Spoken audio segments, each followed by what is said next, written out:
വിഷുവും ഓണവും ഒക്കെ മലയാളിയുടെ ആണെങ്കിലും ഇത് അറിഞ്ഞൊന്ന് ആഘോഷിക്കണമെങ്കിൽ തമിഴ്നാട്ടുകാർ കനിയണം. പച്ചക്കറി വേണമെങ്കിൽ പൊള്ളാച്ചിയിൽ മാരിമുത്തു വിത്തിടണം.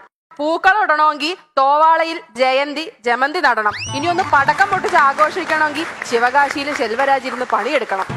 നമ്മൾ ചോദിച്ചാൽ പറയും ഞങ്ങൾ കൺസ്യൂമർ സ്റ്റേറ്റാന്ന്. ഒന്നുമല്ല, മടിയാ. മലയാളിക്ക് മടിയില്ലാത്ത ഒരൊറ്റ കാര്യമേ ഉള്ളൂ, അത് കുടിയാ. ഈ ഒരു അവസ്ഥ വെച്ച് നല്ല അടിപൊളി കൃഷിസ്ഥലമൊക്കെ കാണണമെങ്കിൽ സത്യനന്ദിക്കാടിന്റെ സിനിമ എടുത്ത് നോക്കേണ്ട അവസ്ഥയാ.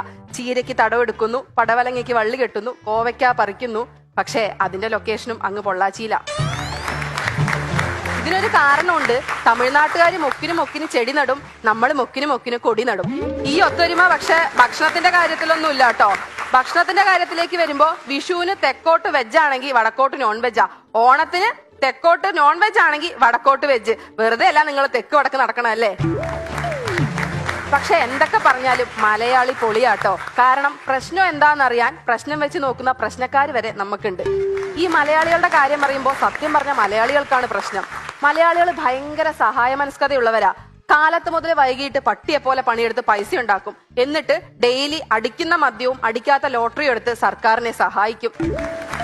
അതുപോലെ തന്നെ മലയാളികളെ പറ്റിക്കാൻ ഭയങ്കര എളുപ്പമാണ്. ഞങ്ങളുടെ നാട്ടിലൊരു ചേട്ടൻ കേരള ഫ്രൈഡ് ചിക്കൻ KFC എന്നും പറഞ്ഞിട്ട് ഒരു ഷോപ്പ് തുറന്നു. ഒരു പട്ടിക്കുഞ്ഞു പോലും തിരിഞ്ഞു നോക്കിയില്ല.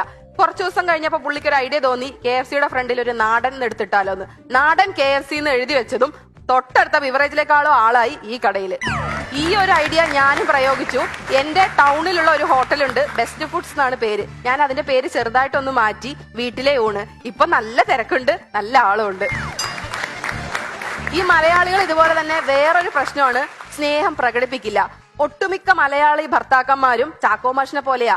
കണക്ക് പഠിപ്പിക്കൂന്നല്ല, അവരുള്ളിലാണ് സ്നേഹം. നിങ്ങൾ കണ്ടിട്ടില്ലേ, ഭർത്താവ് ഫ്രണ്ടിൽ നടക്കും, ഭാര്യ ബാക്കിൽ നടക്കും, മക്കള് നടുക്ക് നടക്കും.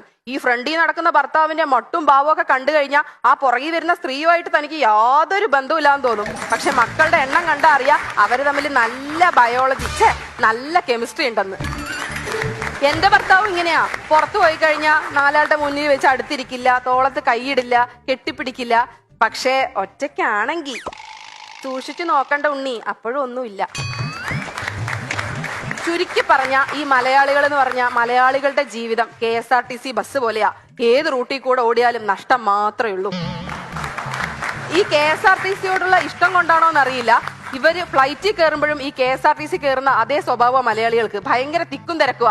ഇവരുടെ തിക്കും തിരക്കും കണ്ടു കഴിഞ്ഞാൽ തോന്നുന്നു ഓടിച്ചെന്ന് നമുക്ക് ഇഷ്ടമുള്ള വിൻഡോ സീറ്റിൽ ചെന്നിരിക്കാന്ന്. വെറും ഷോ.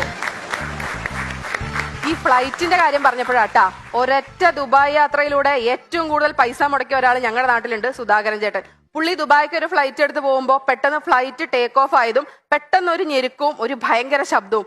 അപ്പൊ തന്നെ പുള്ളി നെഞ്ചത്ത് കൈവച്ച് പറഞ്ഞു, എന്റെ ചിനക്കുത്തൂർ ഭഗവതി, ഞാൻ അടുത്ത വിഷു ഉത്സവം ഞാൻ തന്നെ നടത്തിക്കോളാന്ന്. ഫ്ലൈറ്റ് ലാൻഡ് ചെയ്ത് കഴിഞ്ഞപ്പോഴാണ് മനസ്സിലായത് അത് ഫ്ലൈറ്റിന്റെ ടയർ വന്നടിച്ചതിന്റെ സൗണ്ടാണ്. പിന്നെന്ത് പറയാനാ, 1.5 വർഷം ഗൾഫിൽ കടന്ന് പട്ടിപ്പണി എടുത്ത് 2 ആനയും 12 ശിങ്കാരിമേളവും ഉൾപ്പെടെയുള്ള ഉത്സവം ഗംഭീരമാക്കി ഒരു ഗൾഫിൽ പോക്കിന് 12 ലക്ഷം രൂപ ചെലവ്. ഇതുപോലെ തന്നെയാണ് മലയാളികൾക്ക് വേറൊരു കുഴപ്പമുണ്ട്. എടാ വിഷുവൊക്കെ എന്താ, ഓണമൊക്കെ ആയില്ലേ, വിഷുവൊക്കെ ആയില്ലേ എന്നൊക്കെ ചോദിച്ചാൽ പറയും, എന്ത് വിഷു എന്ത് ഓണം, ഇങ്ങനെ പോകുന്നു എന്നൊക്കെ. എന്നാ അവന്റെ വീട്ടിൽ ഉച്ചയ്ക്ക് പോയി നോക്കിയാൽ കാണാം 4 വക പായസം കൂട്ടി ഊണ്, 40,000 രൂപയുടെ ഷോപ്പിംഗ് കഴിഞ്ഞിരിക്കുന്ന ഭാര്യ, രാത്രി പൊട്ടിക്കാൻ 25,000 രൂപയുടെ പടക്കം. എന്നിട്ട് പറയാ എന്ത് വിഷു എന്നൊക്കെ. അല്ല, നമ്മളും ഇടയ്ക്ക് ഇങ്ങനെയാ. നമ്മളും ഈ ചെയറിലൊക്കെ ഇരിക്കുമ്പോ വെറുതെ ചിന്തിക്കാറില്ലേ, എന്ത് ജീവിതോ, ചത്താ മതിയായിരുന്നു എന്നൊക്കെ. അപ്പൊ തന്നെ ചെയറൊന്ന് ഒടിഞ്ഞു കഴിഞ്ഞാൽ പറയും, ദൈവമേ ഇപ്പൊ ചത്തേനേന്ന്. ഇതാണ് മലയാളം.